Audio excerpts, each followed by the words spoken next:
பிரியமான சகோதரனே, சகோதரியே, இதோ சீக்கிரமாய் வருகிறேன் என்று சொல்லி ஆவியானவர் இன்றைக்கு சபைகளுக்கும் உங்களுக்கும் ஊழியர்களுக்கும் தீர்க்க தரிசனமாய் இயேசு கிறிஸ்துவினுடைய ஒரு மகிமையான ரகசிய வருகை குறித்து பேசிக் கொண்டிருக்கிறார்.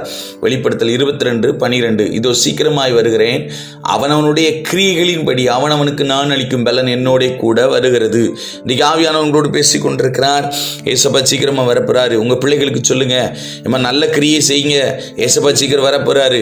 உங்களுடைய இனஜன பந்துக்களுக்கு சொல்லுங்க, உங்களுடைய கணவருக்கு சொல்லுங்க, மனைவிக்கு சொல்லுங்க, ஏசப்பா சீக்கிரம் வரப்போறாரு. உன் கிரியை நல்லா இருக்கட்டும். ஒருவேளை நான் கிறிஸ்தவனா இருக்கேன், நான் அபிஷேகம் பண்ணப்பட்டிருக்கேன், அந்நிய பாஷை பேசுறேன், முழுக்க ஞானஸ்தானம் எடுத்திருக்கிறேன், எல்லாம் ஓகே. ஆண்டவர் சொல்றாரு, உன் கிரியை எப்படி இருக்கு? உன் கிரியை தான் ரகசிய வருகையிலும் வெளிப்படும். உன் கிரியை தான் இயேசு கிறிஸ்துவினுடைய வருகையில நீ நல்லவனா கெட்டவனா அப்படிங்கிறத காட்டி கொடுக்கும். உங்களுடைய கிரியைகளின்படி உங்களுக்கு பலன் கொடுக்கப்படும். அதனால கிரியைகளில் ஜாக்கிரதையா இருங்கள். நல்ல கிரியைகளில் நல்ல காரியங்களை செய்யுங்கள். சீக்கிரமா இயேசு கிறிஸ்து வரப்போகிறார். சந்திக்க ஆயத்தப்படுங்கள்.